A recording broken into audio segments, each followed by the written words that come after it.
주님 안에서 남북이 어떻게 하나가 되어 가는가, 어떤 그런 마음 중에 한 가지를 좀 더 좀 나누고 이 강의를 좀 시작을 하려고 합니다. 오늘 좀 이렇게 나누고 싶은 마음은 그런 거예요. 북한 선교를 감당할 수 있는 힘을 어떻게 찾느냐, 어떻게 찾느냐. 물론 우리는 그 감당할 수 있는 힘이 어디 있다는 건 알죠, 당연하게. 그건 뻔한 대답이고. 근데 그 힘을 내 것으로 만드는 그 길을 찾지 못해서 많은 분들이 왔다가 또 실망하고 또 돌아서고 그런 것 같아요. 그래가지고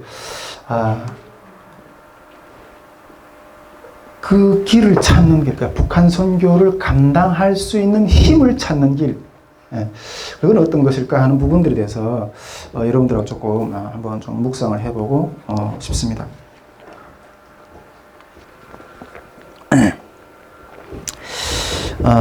왜냐하면 이걸 찾지 못하면 이 길을 가기가 어렵거든요. 이걸 찾지 못하면.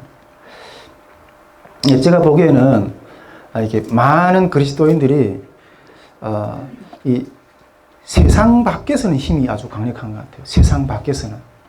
세상 밖에서는 아주 이렇게 강력하게 어떤 신앙의 모습을 보이고 아주 거룩하게 보이고 그런 것 같은데, 그러나 이 세상 안에서는 힘을 크게 발휘하지 못한다 하는 어떤 그런 마음이 조금 들어요. 그리고 여러분, 이게 세상 안이라는 게 어떤 걸까요?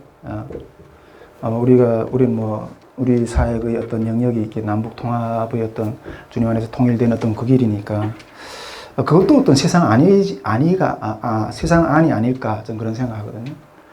우리 남한 성도가 북한 성도하고 같이 어울리는 거, 북한 성도가 남한 성도와 같이 어울려내는 거, 이게 쉽지 않잖아요. 근데 이것도 어떤 그런 세상 안의 어떤 그런 삶이 아닌가, 그런 안으로 들어가는 어떤 그런 부분들이 아닌가, 저는 좀 그런 생각을 좀 이렇게 해봅니다. 우리 예수님도 처음에는 우리 부르실 때 세상에서 구별해 내시죠. 불러서 세상으로부터 분리를 해서 구별해서 거룩하게 하신 다음에 다시 무장시켜서 세상으로 파송하잖아요. 그게 우리 신앙인들의 어떤 그런 삶의 길이라고, 신앙의 길이라고 생각하는데, 그래서 내가 볼 때는 세상에서 나오긴 했는데 다시 세상 속으로 들어가는 것까지는 힘에 붙인 것 같아요. 힘이 붙이다는 생각이 들어요. 근데 이게 세상 안으로 다시 들어간다는 거는 이건 엄청 이게 디는 일이거든요. 딘단 말 알죠? 이렇게 불에 이렇게 살이 딘다든가 어떤 그런 엄청 디는 일이라고 저는 그렇게 생각하거든요. 여러분, 우리는 개신교잖아요. 기독교, 천주교하고 또 어떤 개신교인데, 개신교가 이렇게 탄생하게 된 계기도 이 세상 안에서 삶을 어떻게 살아내야 되는가 하는 것들에 대한 요구에 의해서 태어난 어떤 그런 역사적인 어떤 걸음이라고 저는 그렇게 생각해요. 처음에 우리 다 이렇게 잘 아시겠지만은 기독교 이게 핍박의 시대, 초대교회 때 얼마나 이렇게 로마의 그 핍박 아래서 이렇게 엄청나게 고통을 당했어요. 근데 그때는 오히려 기독교가 순수했어요. 정말 하나님만을 목숨 내걸고 정말 천국에 대한 어떤 그런 소망으로 갔는데 정말 그게 순수한 어떤 신앙이었죠. 그러던 것이 312년 그 로마 콘스탄틴 대제의 어떤 그 회심으로 인해서 기독교국가 됐잖아요. 우리 전체 어떤 핍박하던 데에서 완전히 이게 기독교를 공인해주는 어떤 그런 국가가 됐잖아요. 그때 기독교인이라는 거는 그 자체가 힘이었어요. 그 국가 자체가 기독교 국가였고, 예수를 믿는다는 것은, 기독교 신앙을 가진다는 것 자체가 그 권력이었어요. 그러다 보니까 기독교가 초대교회 당시 그 핍박의 당시 그 순수했던 그런 신앙을 잃어버렸던 거죠. 그래서 그 신앙을 회복하기 위해서 일어난 운동이 뭐였어요? 저는 이게 수도원 운동이라고 생각해요. 수도원. 정말 그 세상에서부터 구별이 돼서 산으로 들어가서 정말 하나님 앞에 거룩한 어떤 삶을 살아내는 어떤 그런 수도원 운동으로서의 어떤 거룩을 지키기 위한 순수함을 지키기 위한 어떤 그런 운동들이 일어났던 거죠. 그러던 그 수도원 운동이 이제는 산에서 거룩함을 지키는 것이 아니라 이 세상 속에서 거룩함을 지키는 것이 과연 어떤 문제이냐, 이런 답을 달라. 어떤 이런 시대적인 요구가 생겨나면서부터 해서 이 개신교가 그러면 세상 안에서 사는 거룩함이란 뭔가, 그것을 이렇게 답하는 어떤 그런 모습의 일환으로서 개신교가 이렇게 가톨릭이 떨어져 나오면서 어떤 그런 개신교가 태어나게 된 거죠. 이게 어떤 면에서 보면 우리가 기독교 영성 역사의 어떤 큰 어떤 흐름이라고 이해를 할 수가 있거든요. 조금 하울링 나는데 조금만 좀 부탁드립니다. 이게 어떤 이것이 기독교 영성의 역사의 어떤 맥락이라고 이야기할 수 있어요. 예. 그런데 현대 개신교는 이 세상 안에서 살아낼 수 있는 그런 힘이 너무나도 미약하다는 어떤 마음이 많이 들어요.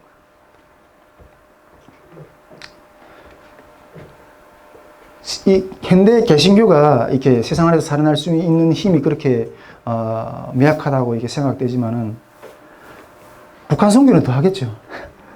북한 선교는 더 하고 또 나중에 통일이 됐을 때도 그 통일이 그 장에서 살아낼 수 있는 힘 자체도 또한 얼마나 그게 좀 답답하겠나 또 그런 생각이 들어요. 세상 속에서 살아낼 힘이 없는데 이 북한 선교나 통일 무대에서 살아낸다는 건 더 어려운 일인들인데 이런 것들을 살아낼 힘이 참 외부에부터 하나님 정말 부어주셔야지만이 가능하다는 어떤 그런 마음을 좀 이렇게 생각하게 돼요. 그래서 오늘 이 길을 이렇게 살아내는 힘을 찾는다는 과연 어떤 것인가 하는 그런 고민들을 늘 좀 하게 돼요. 예. 근데 여러분, 이 세상 속에 들어가지 않으면 아무 역사도 일어나지 않아요. 예. 아무 역사도 일어나지 않아요. 저도 그래서 뭐 정말 이렇게 세상 속에서 살아낸다는 것은 과연 어떤 문제인가. 그걸 늘 이렇게 고민하고 몸부림치고 쓰러지기도 하고 또 다시 일어나기도 하고 이렇게 하는데, 뭐 우리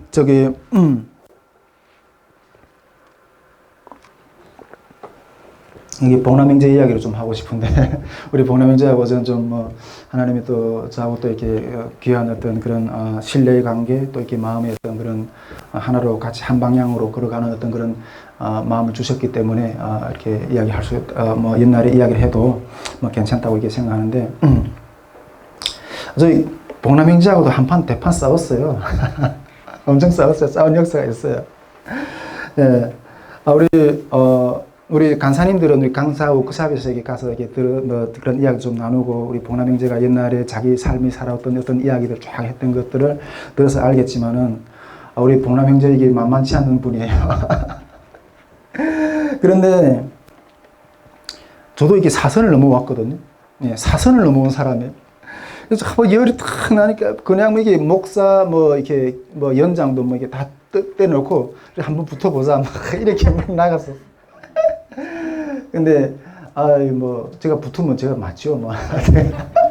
근데 그날 어떤 그런 기질로 막 화려한데 막 집사람이 그 옆에서 보고 막 이렇게 막 무서워가지고 막 부들부들 막 떨고 막 그랬는데 우리 박다넬 목사님이 겨우 말려서 우리가 그렇게 복남형제 가지고 뭐 막판까지는 가지는 않았지만은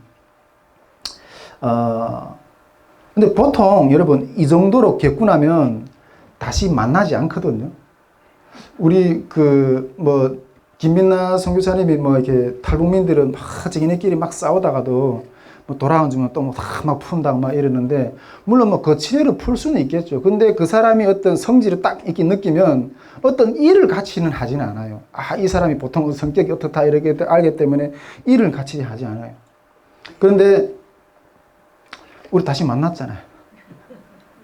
주님이 하셨습니다. 네, 좀 다시 만났잖아요. 어느 날 복남형제가 저한테 전화 탁 오는데 눈물을 펑펑 흘리면서 이렇게 전화 오는 거예요. 이게 내가 왜 이렇게 우는지 모르겠다고. 제가 이제 50회여는 이렇게 평생 살면서 내가 이렇게 울어본 적이 없다고. 저도 왜 복남형제가 그렇게 우는지 모르겠어요. 근데 한 가지 분명한 것은 아, 복남 형제가 이제야 아버지 집에 왔구나 하는 어떤 그런 마음이 확 들더라고. 한 번 어떤 우리 그 탈북민 가정이 있었어요. 탈북민 가정이 있는데, 그 이야기를 좀 한번 하고 싶은데, 그 가정 상황으로 하면 자매는 탈북민이고 남편은 중국 한족이에요. 그러다 보니까, 그렇게 그다음에 애들도 이렇게 데려오고 있었는데, 이게 한족이다 보니까 이게 말을 모르는 거예요. 그래서 제가 초식에 정말 그 자기 가족을 데려왔던 것만 얼마나 그게 애틋해요. 그래서 가서 막 이렇게 중국말을 제가 이렇게 한국말을 이렇게 그 교재를 사다가 일부러 막 배워주고 막 이랬거든요. 막 그렇게 뭐 하다가 몇 번 공부하다가 뭐 신앙으로 좀 인도하려고 해도 잘 안 되더라고요. 그래도 어느 날 그냥 뭐 자기네 갈 길을 가더라고요. 가는데, 근데 이 남편은 꼭 가정 불화만 있으면 저한테 전화 오는 거예요. 가정 불화만 있으면 저한테 전화 오는 거예요. 뭐 한국에 아는 사람이 없으니까, 말 통하는 사람이 없으니까. 가정 불화만 있으면 나한테 전화 오는 거예요.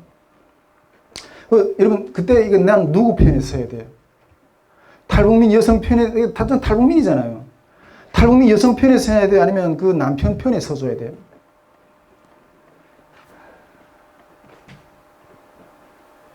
한 번은 하나님이 이렇게 강하게 마음을 주셔가지고, 엄청나게 강하게 마음을 주셔가지고, 그 가정을 도우라는 마음을 주시는 거예요.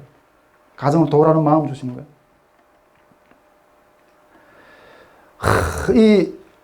이 남편이 이렇게 그 부인이 이 남편을 쫓아내보내려고 막 경찰을 동원하고 자기 형제들을 동원하고 막 난리 법석 치는 거예요. 예, 난리 법석 막 치는 거예요. 뭐 이 남편은 막 이렇게 아파트 꼭대기에서 떨어져 죽겠다고 막 이러면서 아 지금껏 니 빵망어 막 하면서 막 도와줄 만한 사람이 없는 거예요. 그때 우리 집사람은 나서지 말라고, 그런 일에 나서지 말라고, 무슨 큰 코 다치려고 그러는 거고, 모르지 뭐 어떻게 나갔다가 무슨 어떤 봉변을 당할지 내가 어떻게 알겠어요. 하나님이 어떤 강대한 마음을 주시더라고. 근데 그게 탁 나가서 당신의 이러면 안 된다, 이 사람 잘못한 게 없다. 한국말을 모르니까 경찰이 이렇게 워낙 소통이 안 되니까 이게 뭐 이렇게 자매가 어떻게 뭐 이렇게 무슨 말을 다 얘기해도 다 그냥 그대로 헌떡 쓰는 거예요. 잡혀가서 족쇄에 묶여가서 나가서 아니다, 이 사람 잘못이 없다. 다 그 남편 대변해서 탈북민 여성 입장에 쓴 게 아니라 약자 입장에 서줘야 되잖아요. 그래서 다 이렇게 통역을 해주고 뭐 이랬어요. 그러면서 그 별의별 어떤 험한 꼴을 다 보면서 이렇게 했어요. 그러다가 또 가정이 막 이래가지고 그냥 어디 교제가 또 끊어지고 그랬어요. 그래서 나는, 그 가정 때문에 우리 가정이 얼마나 힘들었는데. 얼마나 그 큰 부담 가지고 그런 자리에 나섰는데. 나중에 어떻게 되는지 모르겠어요. 내가 하나님 앞에서 이렇게 내가 열매 없는 일을 한 게 아닌가. 허무하기도 하고. 그렇게, 많은 어떤 그런 대가를 치르면서 이렇게 도왔는데 허무하기도 하고. 그런 것도 하나님 주셨던 마음이 있어서 난 그렇게 도왔다고 하는데, 그 마음이 맞는지 없는지도 잘 모르겠고. 그러다가 그냥 지나가고 있었는데, 요즘에 우리, 수상 간사님 이야기 딱 들으니까, 수상 간사님네 교회에 다닌다는 거예요, 열심히. 그래서, 그 말 듣고 얼마나 감사한지, 그때 하나님이 그 영혼을 도우시라고 해가지고 이렇게 나를 마음 불어주셨구나. 그런 마음이 확 드는 거. 우리 가정 이야기를 하려면 지긋지긋해요. 우리 그 김빛나 선교사님이 이제 막 징글징글하다고 이렇게 표현하잖아요. 징글징글하다고. 그 심정이 이해가 돼요. 진짜 이렇게 같이 부딪혀서 살아본 사람만이 할 수 있는 그런 말이라고 저는 그렇게 생각해요. 예. 저는 이렇게 여성을 만나는 게 두려워요.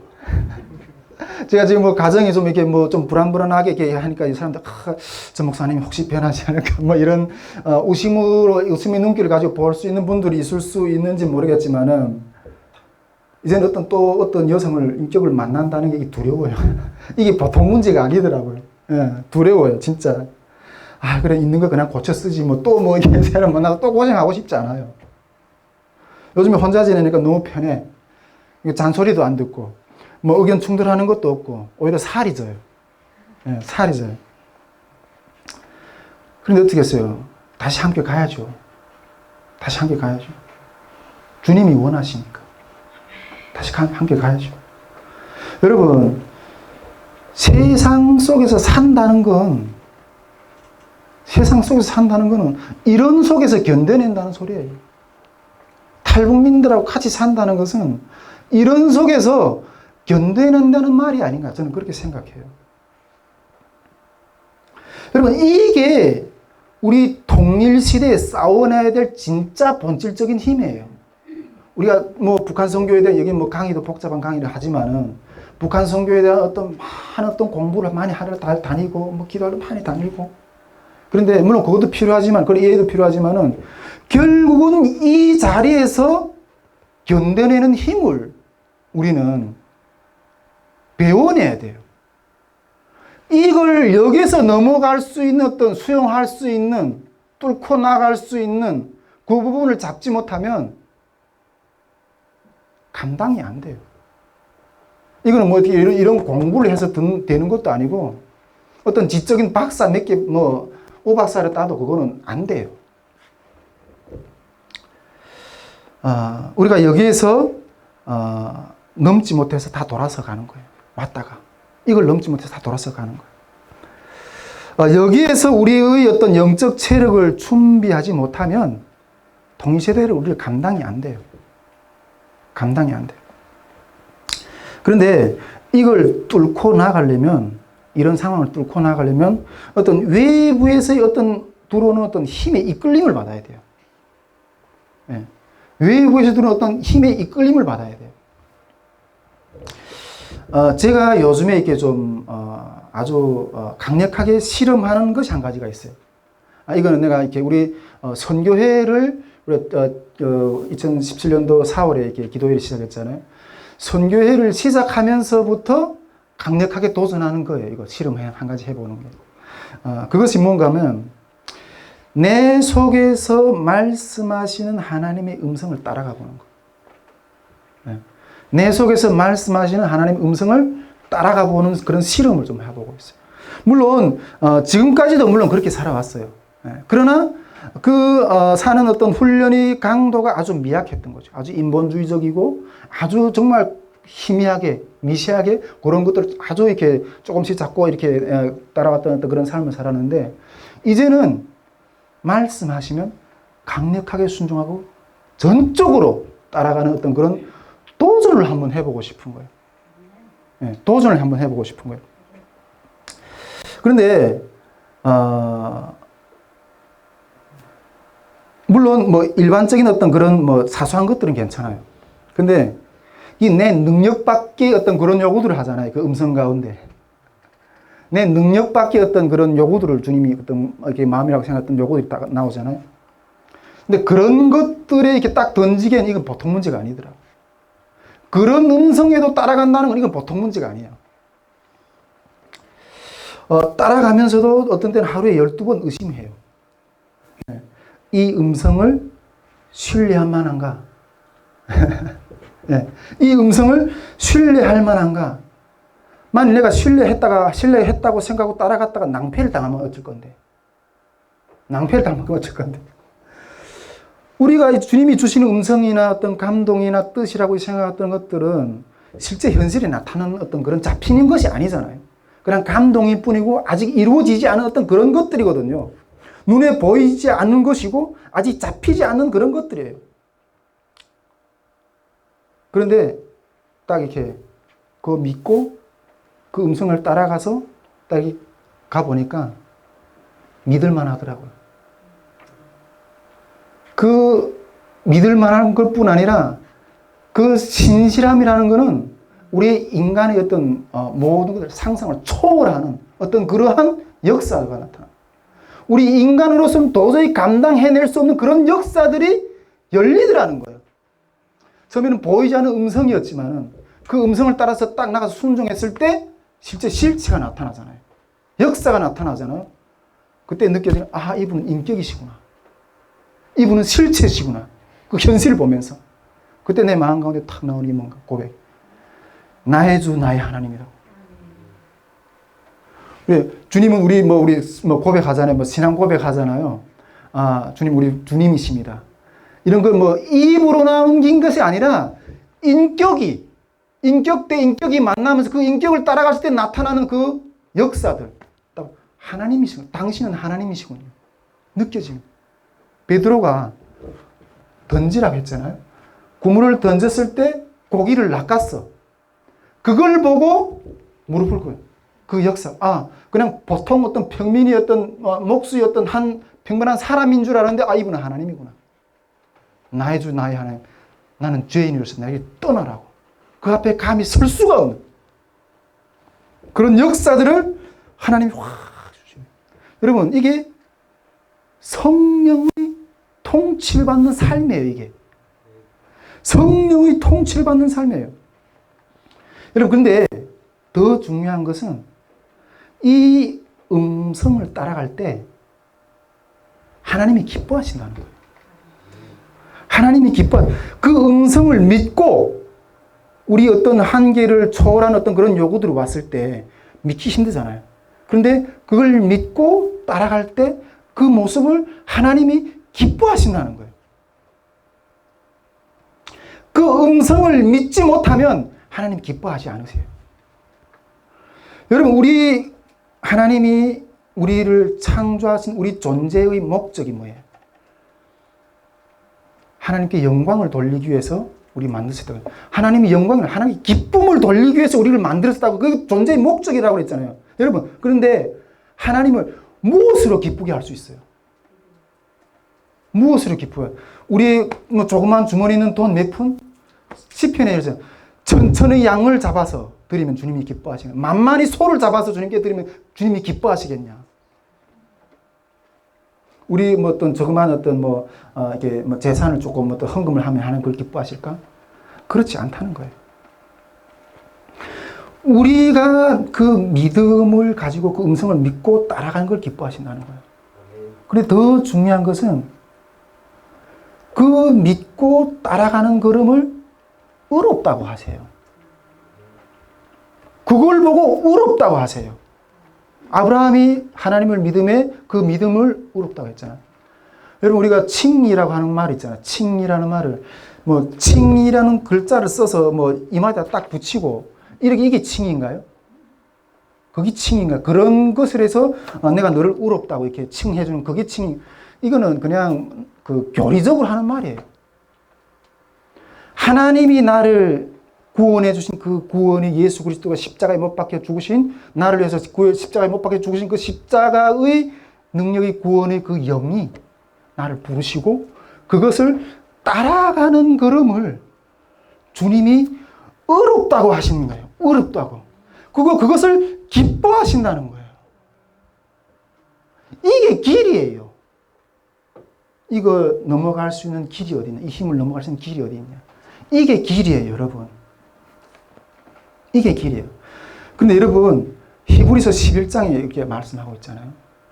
이런 믿음이 없으면 하나님을 기쁘게 하지 못한다고 했어요.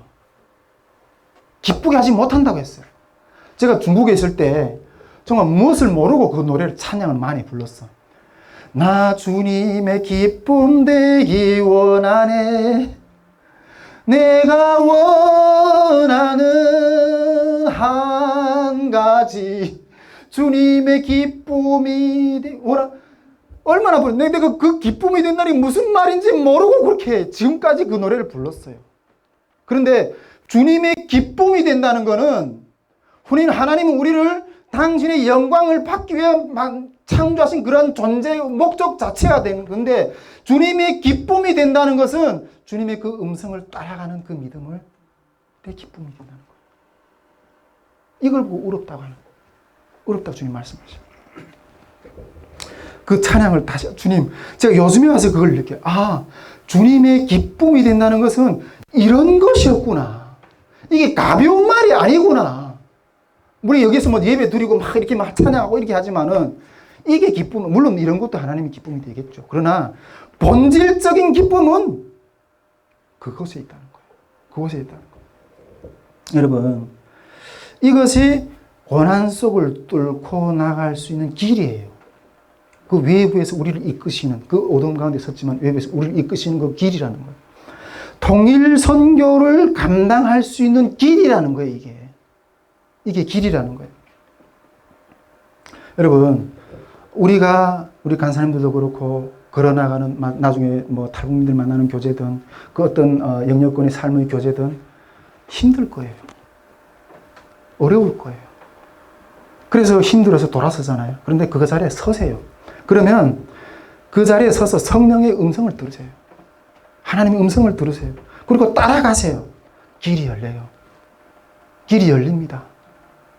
우리가 뭐 이렇게 기도회를 하고 이렇게 맨날 금식하고 그다음에 무슨 뜨겁게 릴레이 기도하고, 물론 이런 것도 주님 앞에서 이렇게 주님 우리에게 성령 충만을 달라고 이렇게 하는 어떤 수단의 하나가 될 수도 있겠지만은, 그냥 그렇게 성령 충만 달라고 막 그렇게 기도하면서 더 본질적인 거는, 여러분, 더 본질적인 그 어둠 속에 가서 주님 예수 믿고 그냥 서 있으세요. 그러면 주님이 그렇게 넘어가게 하실 거예요. 그 모든 상황들을 넘어가게 하실 거예요. 제가 요즘에는 밤마다 순간마다 나를 깨우치시고 하시는 어떤 그런 주님이 손길이 느껴져. 그게 서 있으니까 이거는 주님이 가르치지 않고서 내가 여기 못 서 있거든요. 그러니까 내가 주님 성령 충만 달라고 그렇게 요구하지 않아도 주님이 바빠서 주세요. 그 밤마다 나를 깨우치시고 교훈하시고 인도하시는 그 주님의 손길을 수시로 느낄 수가 있어요. 꿈속에서도 느끼고, 아침에 내가 지쳤다라도 또 그 모든 호흡하는 순간까지도 나를 가르치세요. 호흡하는 순간까지 나를 가르치세요. 우리가 지금 여러분 주님하고 친밀하게 서 있을 수 있는 자리에 나와 있는 여러분을 축복합니다. 예, 주님이 이 믿음의 길에서 나아갈 때 주님, 여러분들과 함께 하신 그 주님을 더 강력하게 만날 거예요. 예. 그런 것도 여러분들 환영하고요. 저는 그래서 우리 선교회가 이런 정말 주님과 더 친밀하게 이 모든 부분들을 감당해내는 어떤 그런 선교회로 이렇게 더 강력하게 세우고 싶은 어떤 마음들이 있는데, 이제는 저는 이렇게 한 발 뒤로 물러나가지고 이렇게 지붕을 만들려고 해요. 지붕을. 다시 물맷돌 선교회라던 그 지붕을 하나 지금 만들어 놓고, 그 속에서 우리 간사님들께 많이 이런 부분들을 이렇게 양육을 해서 세상으로 내보내는 어떤 그런 선교회의 어떤 그런 집을 하나 이렇게 세우고 싶은데, 이 속에서 여러분 정말 마음껏 주님 앞에서 주님이 주시는 그 어떤 길을 향해서 달려나가기를 주님으로 이렇게 축복드립니다. 정말 다른 거 원하는 거 없어요. 다시 보면 또 성경의 이름을 내지 않아도 좋아요. 오직 그러나 그 가운데 한 가지 우리가 추구하는 것은 영혼이 살아나는 것, 영혼이 주님 앞에 돌아오는 그 역사, 그것을 위해서 우리가 달려가야 된다는 거죠. 이런 마음들을 오늘 좀 이렇게 나누고 싶고,